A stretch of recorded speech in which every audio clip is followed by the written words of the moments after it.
सर्वांना श्री स्वामी समर्थ. अवधूत चिंतन श्री गुरुदेव दत्त. तुम्हाला जे दिसत आहे ते श्रीयंत्र आहे. याच्यावर मी कुंकुमार्चन सेवा रुजू केलेली आहे. तर आपल्याला आत्ता अष्टमीपासून दीपावलीच्या पहिल्या अंघोळीपर्यंत म्हणजे लक्ष्मीपूजनापर्यंत आपली आर्थिक परिस्थिती सुधारण्यासाठी सेवा गुरुमाऊलींनी पाठवलेली आहे. तर त्यात कुंकुमार्चन सेवा दिलेली आहे. आपल्याला अष्टमी दिवशी कुंकुमार्चन सेवा रुजू करायची आहे. तर आपल्या घरातील कुळदेवीच्या टाकावर आपल्याला कुंकुमार्चन सेवा करायची आहे. आता ज्यांच्याकडे कुळदेवीचा टाक नसेल तर त्यांनी फोटोवर करावं, आणि ज्यांच्याकडे दोन्हीही नसेल त्यांनी सुपारी ही कुळदेवी स्वरूप समजून त्यावर कुंकुमार्चन करावं. आणि या ज्यांच्याकडे काहीच नसेल त्यांनी आपल्या घरात जर श्रीयंत्र असेल तर श्रीयंत्रावरती कुंकुमार्चन करावं. श्रीयंत्रावरती कुंकुमार्चन अतिशय प्रभावी आहे. अखंड लक्ष्मी प्राप्तीसाठी श्रीयंत्रावर कुंकुमार्चन केलं जातं. तर श्रीयंत्र पहिलं तर घरात का असावं सांगते. कारण की माता लक्ष्मी आणि भगवान विष्णू यांचं बसायचं हे आसन आहे.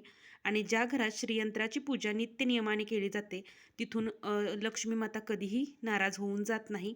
त्यामुळे आपल्या घरात अखंड आणि स्थिर लक्ष्मी राहावी, म्हणजे प्राप्त लक्ष्मी स्थिर राहावी, यासाठी घरात श्रीयंत्र असणे खूप महत्त्वाचं आहे.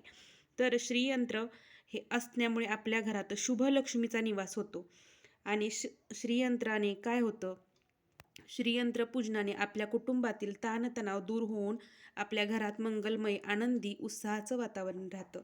तसंच आपल्या घरात जर कोणतेही वास्तुदोष असतील तर ते वास्तुदोष दूर होण्यास मदत होते. त्याचबरोबर श्रीयंत्राचं सानिध्यात आपल्याला मनःशांती मिळते. श्रीयंत्राच्या पूजनाने आरोग्य, समृद्धीची प्राप्ती होते. ग्रहबाधेचे दोष दूर होऊन इच्छित सर्व मनोकामना पूर्ण होतात. त्यामुळे श्रीयंत्र आपल्या घरात असावं. लक्ष्मी प्राप्तीचे विविध मार्ग सहज उपलब्ध होतात. म्हणजे खूप कष्ट करत असलं तरी त्याला नशिबाची कुठेतरी साथ असावी लागते. त्यासाठी आपल्या घरात श्रीयंत्र असणं खूप गरजा आहेत. कारण की अनेक सर्व मार्गाने लक्ष्मी प्राप्ती होते. त्याचबरोबर व्यवसायाच्या ठिकाणी श्रीयंत्र ठेवल्यास व्यवसायात भरभराट होते. श्रीयंत्राच्या नित्यपूजनाने विविध देवतांचे आशीर्वाद प्राप्त होऊन मनुष्याची आध्यात्मिक प्रगती शक्य होते. तसेच लक्ष्मी प्राप्तीसाठी आपल्या तिजोरीत देखील श्रीयंत्राची स्थापना केली जाते. लक्ष्मीपूजन अष्टमी या दिवशी आवर्जून या श्रीयंत्रावर कुंकुमार्चन करावं. तसेच मंगळवारी, शुक्रवारी देखील कुंकुमार्चन केलं जातं. त्यामुळे माझी विनंती आहे की प्रत्येकाच्या घरात हे श्रीयंत्र असावं. तर श्रीयंत्रावरती कमळगठ्ठ्याची माळ ठेवली जाते. कारण की माता लक्ष्मी आणि भगवान विष्णूंना कमळ अतिशय प्रिय आहे. पण प्रत्येकालाच कमळ दररोज देवीला वाहणं शक्य नाही. तर त्यासाठी आपल्याला केंद्रातून ही पहा अशी कमळगठ्ठ्याची माळ आलेली आहे. तर ही 108 मण्यांची देखील आहे आणि ही छोटी अशी देखील आहे.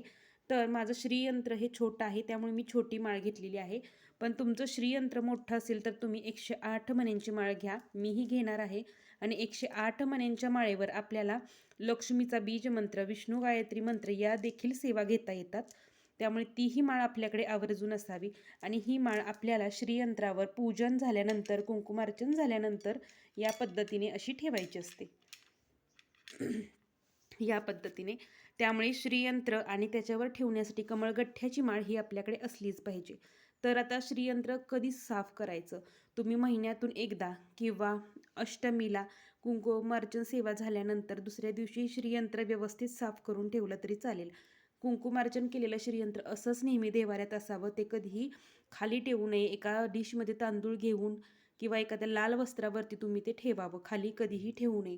श्रीयंत्र आपल्या घरात असण्यामुळे हे सर्व आपल्याला फायदे मिळतात.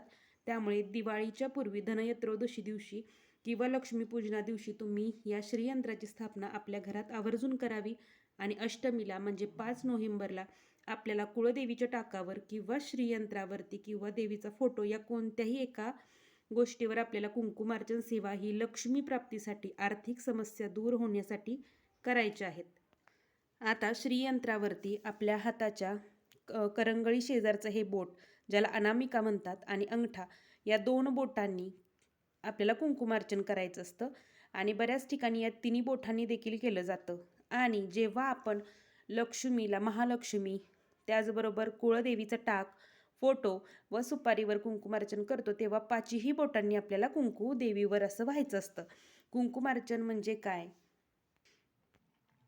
तर सौभाग्यप्राप्ती, लक्ष्मीप्राप्ती, अपत्यांचा भाग्योदय, तसेच आपल्या कुळदेवीच्या आशीर्वादासाठी तसेच आपल्या सर्व लक्ष्मी प्राप्तीसाठी म्हणजे ज्या अष्टलक्ष्मी आहेत त्यांच्या प्राप्तीसाठी आपल्या वास्तूतील सर्व दोषांचं परिहरण किंवा दोषांचं निर्मूलन होण्यासाठी कुंकुमार्चन विधी करायचा असतो.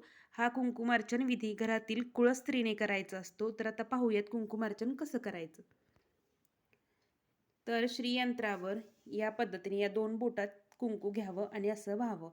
ओम ऐं ह्रीं क्लीं चामुंडाय विच्चे किंवा श्रीसूक्त म्हणत देखील तुम्ही 16 वेळा, 15 वेळा तुम्हाला श्रीसूक्त म्हणायचं आहे आणि 16व्या वेळेस फलश्रुती म्हणून कुंकुमार्चन करायचं आहे. असं 16 वेळा श्रीसूक्त म्हणत तुम्ही कुंकुमार्चन करू शकता किंवा ओम ऐं ह्रीं क्लीं चामुंडाय विच्चे किंवा आपल्या आर्थिक प्रगतीसाठी सुद्धा महालक्ष्मीचा बीजमंत्र म्हणून केला जाते कुंकुमार्चन. त्याचा व्हिडिओ मी सेपरेट बनवेन. आत्ता सर्व सांगत बसले तर व्हिडिओ फार मोठा होईल. त्यामुळे ओम ऐं ह्रीं क्लीं चामुंडाय विच्चे हा मंत्र आपल्या देवीच्या टाकावर म्हणून, श्रीयंत्रावर म्हणून किंवा तुमच्या सुपारीवर, फोटोवर म्हणून तुम्हाला कुंकुमार्चन रुजू करायचं आहे. त्याचबरोबर मी पाठीमागं देवीची जी अष्टोत्तर शतनामावली आहे त्याचाही व्हिडिओ टाकलेला आहे. तर ती देवी अष्टोत्तर शतनामावली वापरून देखील तुम्ही श्रीयंत्रावरती कुंकुमार्चन करू शकता. त्यातील 1-2 मी तुम्हाला म्हणून दाखवते. ओम श्रीं श्रीं महामायाये नमः. ओम श्रीं श्रीं महालक्ष्मे नमः. ओम श्रीं श्रीं महावाण्ये नमः. ओम श्रीं श्रीं महेश्वये नमः. ओम श्रीं श्रीं महारात्रे नमः. या पद्धतीने तुम्हाला कुंकुमार्चन सेवा रुजू करायची आहे अष्टमी दिवशी. त्यामुळं आवर्जून प्रत्येकानं कुळदेवीच्या फोटोवर, टाकावर, श्रीयंत्रावर कुंकुमार्चन करा. माझ्याकडे देवीचा आमच्या टाक नाही कारण की आमच्या गावी तो पूजला जातो. त्यामुळे मी देवीच्या फोटोवर आवर्जून कुंकुमार्चन सेवा करणार आहे आणि तुम्हीही करा. तर झालेली सेवा महाराजांच्या रुजू करते. सर्वांना श्री स्वामी समर्थ.